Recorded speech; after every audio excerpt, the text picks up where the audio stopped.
Samajwadi party के प्रदेश अध्यक्ष नरेश उत्तम पटेल जी हमारे साथ मौजूद हैं।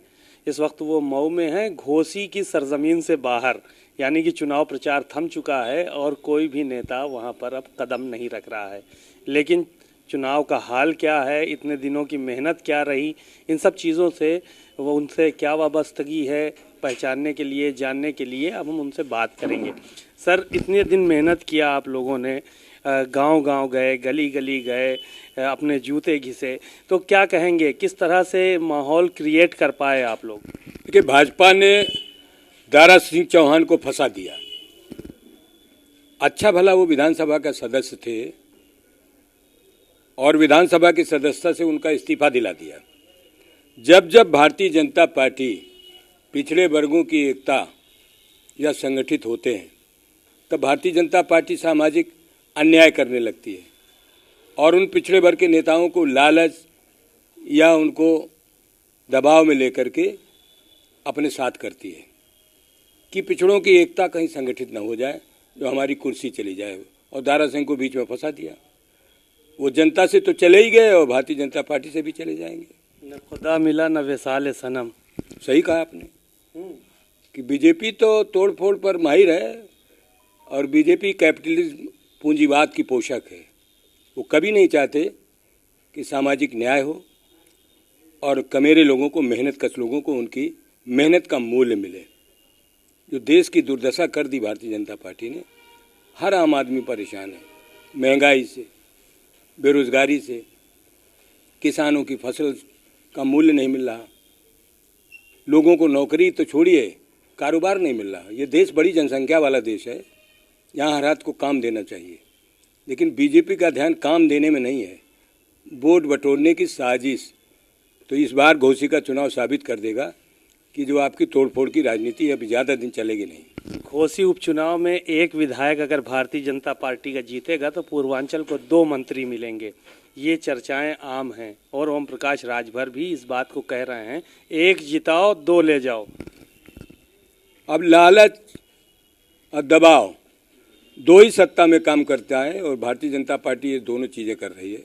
लालच भी कर रही, दबाव भी कर रही है। तमाम लोगों को इस दबाव में लेते हैं कि हमारे साथ आओ, नहीं तुम्हारे साथ ईडी, सीबीआई, इनकम टैक्स, इस तरीके काम कर देते हैं। लेकिन पब्लिक सब जानती है, क्योंकि वो मेहनत कसे ईमानदार पब्लिक घोसी की है। और घोसी ने 2022 में चुनाव भी जिताया था समाजवादी पार्टी को।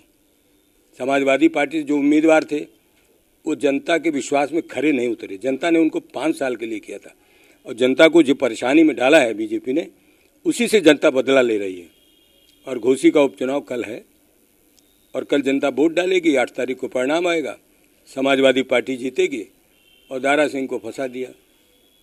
ये कहा जा रहा है, आप कह रहे हैं कि दबाव बनाती है बीजेपी, दबाव की राजनीति करती है। गुंडा तो आप लोगों को कहा जा रहा है चौराहों पर, प्रेस मीडिया के सामने। अब कहने वाले तो कुछ भी कह सकते हैं, समरथ को नहीं दोष गोसाई। अभी तो वो ये भी कहते थे कि अब उत्तर प्रदेश में कोई गुंडा नहीं है। गुंडा या तो जेल चले गए या ऊपर चले गए। लेकिन अपनी जबान से बराबर अपने सामने वाले राजनीतिक लोगों को गुंडा कह करके ये लोकतंत्र में अमर्यादित भाषा का इस्तेमाल करके लोकतंत्र को कमज़ोर कर रहे हैं। क्या बूथ लूटने की बात भी आ रही कि बूथ भी लूट सकते हैं आप लोग?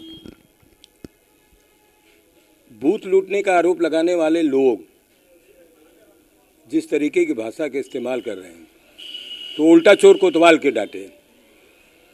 प्रशासनिक अमले का दुरुपयोग वो करें, जनता को बेहद तकलीफ वो दें और वोट को खरीदें वो, वोट को बिखारें वो,